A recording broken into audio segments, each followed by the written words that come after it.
Le gars, il me drague, il me dit, t'es chrétienne? Je dis, oui, je suis chrétienne. Il dit, ah, j'espère que t'es pas des églises évangélistes, hein, parce que là-bas, ils passent le temps à parler en langue. Rakatabache kererebo sokusha. Rekotatashinda rabayekara. Riba.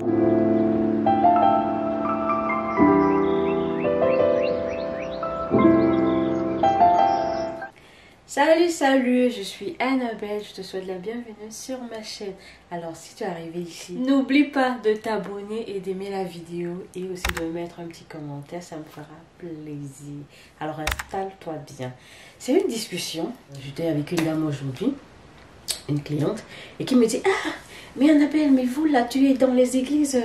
Elle a dit charismatique ou je sais plus, ou pentecôtiste, je sais plus quel mot elle était, terme elle a utilisé, mais j'ai compris qu'elle voulait dire c'est des églises réveillées, c'est des églises qui sortent de l'ordinaire, qui ne sont pas dans le conventionnel, peut-être l'église catholique ou l'église à l'ONU, des églises qui ne vous font pas peur, parce que chez nous en fait apparemment ça fait, c'est un peu bizarre, ça sort de l'ordinaire, right? Dans ce sens-là. J'ai compris qu'elle voulait dire ça, et elle m'a dit, ah, donc ça veut dire que toi aussi tu parles en langue, elle a fait genre, et puis j'ai compris que ce n'était pas, ça n'allait pas dans un mauvais sens. C'était plus la curiosité et elle voulait plus apprendre et savoir. Et je lui dis oui. Elle me dit, ah, donc tu parles aussi en langue? Je lui dis oui, je parle en langue. Elle me dit, ah, ben donc, tu as appris? J'ai rigolé. Parce qu'elle a posé la question, tu as appris? J'ai rigolé, j'ai compris qu'en fait, non, là, c'est la curiosité, elle veut savoir. Je lui ai dit non, j'ai pas appris. J'ai demandé au Saint-Esprit de me donner la capacité de parler en langue parce que c'est lui qui le fait. Donc quand je dis pourquoi tu es le complete package, tu reçois le Saint-Esprit, c'est ça aussi. Tu demandes au Saint-Esprit la capacité de parler en langue. Après, on reçoit le parler en langue, le Saint-Esprit de plusieurs manières. Soit on t'impose les mains, quelqu'un t'impose les mains, ou toi-même tu fais une prière ou tu l'invites. Right? On m'avait imposé les mains, j'ai reçu le Saint-Esprit. Maintenant pour parler en langue, j'ai demandé au Saint-Esprit de me donner cette capacité-là. Parce que quand on m'avait imposé les mains, il y avait des gens, ce jour-là, il y avait des gens, c'était... on recevait les nouveaux venus. Il y avait des gens, quelques personnes qui avaient réussi à parler et tout. Mais moi, je n'avais pas parlé, ça m'avait beaucoup frustrée. Je me suis dit, mais mince, pourquoi elle ne parle pas aussi là? C'est comment? Parce que quand j'étais dans le culte, pendant le culte, quand on est en train de prier, je fais ma petite prière dans la langue que je comprends, disons en français ou en anglais. Et après, à un moment, je suis limitée, je ne sais plus quoi, j'ai plus grand chose à dire. Mais je vois les gens qui sont toujours... Je dis, ouais, ça allait bien. Hein. Pourquoi moi, je ne parle pas comme ça? Donc, j'avais ce désir ardent là, ok? Et après, je me suis inscrite à l'école de fondation. L'école de fondation qui est l'équivalent de... Enfin, l'équivalent, hein, je veux dire, pour que vous compreniez, c'est par exemple le catéchisme ou catéchèse chez les catholiques.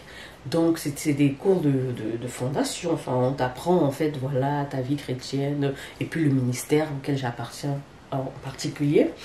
Et l'école de fondation, chez nous, il y a 7 classes. Donc, il y a la classe 1, 2, 3, 4 jusqu'à 7. Alright? Et chaque classe a un thème bien précis. Par exemple, à la première classe, la classe numéro 1, on parle de la nouvelle création. Tu viens de donner ta vie à Christ, tu dois savoir qui tu es, cette nouvelle vie-là dans laquelle tu es rentré, qui tu es, quels sont tes droits, quels sont tes devoirs. Alright? C'est tout à fait logique, ok? Et ensuite, la deuxième classe parle du Saint-Esprit. Oui, du Saint-Esprit. Et on parle du Saint-Esprit, qui est le Saint-Esprit, comment le recevoir, ce que le Saint-Esprit peut faire en nous, et ainsi de suite, ok?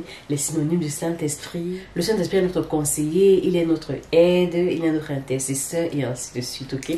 Donc, bref, quand à la classe 2, on parle de ce sujet-là, et après, c'était la femme du pasteur qui nous enseignait à la classe 2, et qui dit, mais qui parle en langue? Est-ce que vous parlez tous en langue? Timidement, mais toi tu parles pas langue? Je dis non.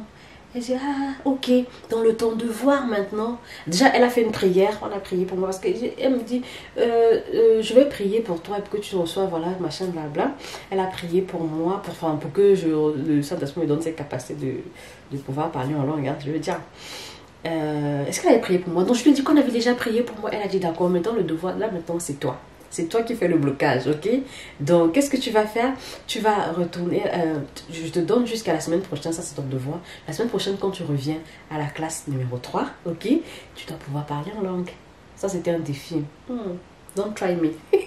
Don't try me, ça c'était un défi. Donc, le soir là déjà, j'ai essayé de prier et j'ai demandé au Saint-Esprit, Saint-Esprit, donne-moi la capacité de parler en langue. Mets ces paroles-là dans ma bouche. Et c'est quand on avait dit que quand tu veux le faire, fais comme, n'essaie pas de réfléchir. Quand tu réfléchis trop, en fait, il y a un blocage. Laisse-toi aller, laisse-toi flow in the spirit, que ça coule, ok? Donc, j'ai prié ce dimanche-là, après je suis passée à autre chose. Lundi, j'ai prié. Mardi, j'ai prié. Mercredi, j'étais en cours étudiant. J'avais les cours que le matin, donc j'ai fini mes cours à la 13h, j'étais déjà à la maison.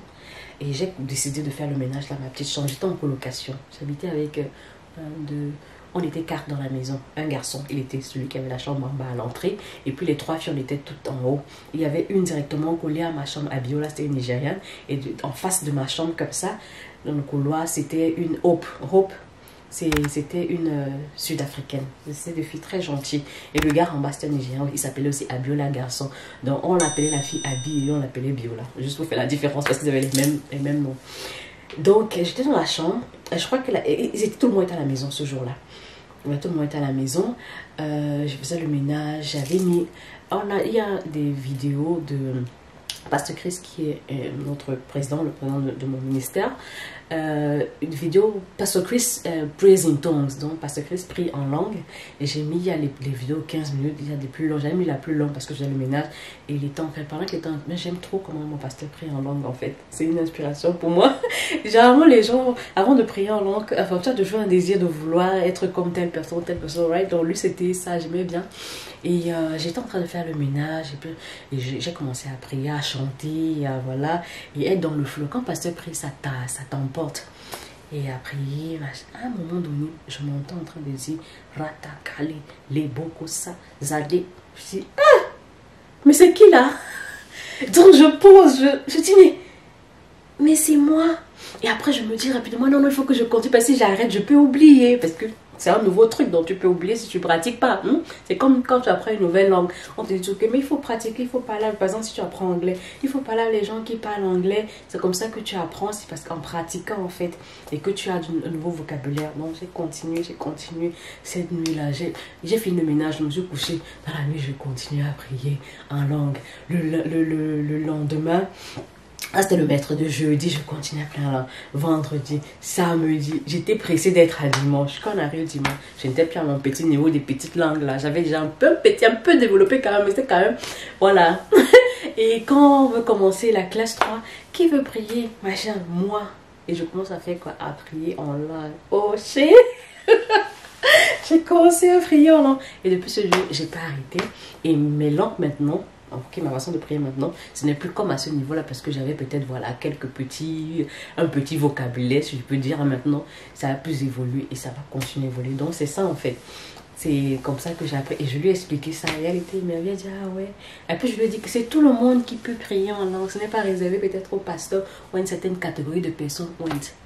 Tout le monde, il te suffit d'être né de nouveau et d'avoir le Saint-Esprit. Et tu vois, tu lui demandes ça et tu pourras parler aussi en langue.